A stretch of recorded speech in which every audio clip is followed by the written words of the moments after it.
ఆమె పాదము కడిగినది శబరి, పదముల ఒరిగినది శబరి.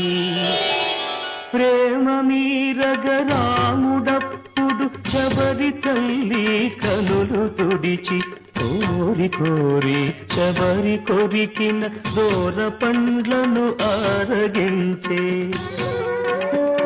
ఆమె ఎంగిలి గంగ కన్న మిన్నగా భావించిన రఘురాముడెంతటి ధన్యుడు, ఆ శబరిదెంతటి పుణ్యము. ఆమె ఎవ్వరో కాదు సుమా, ఆడబడుచు మీ జాతికి. జాతి రత్నములు ఎందరెందరో మీలో కలరి నాటికి. అడివిని పుట్టి పెరిగిన కథలే అఖిల భారతికి హారతులు. నాగరికతలో సాగు చరితలో మీరే మాకు సారథులు. అందుకే